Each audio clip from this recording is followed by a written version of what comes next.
Press ক্লাবের সাবেক সভাপতি সহ আরো অনেকেই পার্লামেন্টে গেছিলেন, আজকে কোথায় পালায় গেছেন?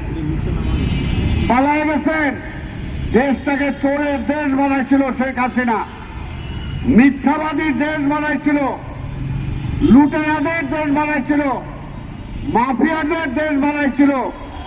যে দেশে বাইতুল মোকাররমের খতিবও পালাইতে হয়, যেই দেশে পুলিশের আইজিও পালাইতে হয়, যে দেশে সংবাদপত্রের সংবাদককেও পালাইতে হয়, যে দেশে প্রেস ক্লাবের সভাপতিকেও পালাইতে হয়।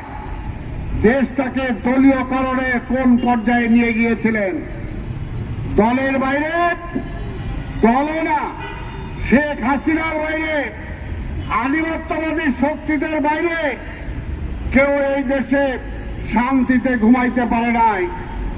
ভয়ে অস্থির থাকতো কখন আমাকে ট্রান্সফার করা হবে, ভয় অস্থির থাকতো তখন আমার বাড়িঘরটা দখল করা হবে, ভয় অস্থির থাকতো তখন পুলিশ আমাকে নিয়ে বিনা বিচারে হত্যা করবে।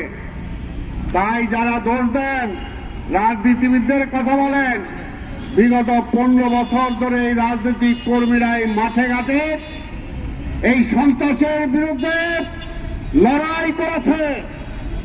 এই এখানে প্রেস ক্লাবে দাঁড়িয়ে এখানে আমি যখন বক্তব্য দিচ্ছি, এখানে আমাদের মহাসচিব মির্জা ফখরুল ইসলাম আলমগীরের কোল থেকে আমাদের ছাত্র দলের কর্মী রাজকে ডিবি পুলিশ জোর করে ছিনিয়ে নিয়ে তার হাত পা ভেঙে দিয়েছে।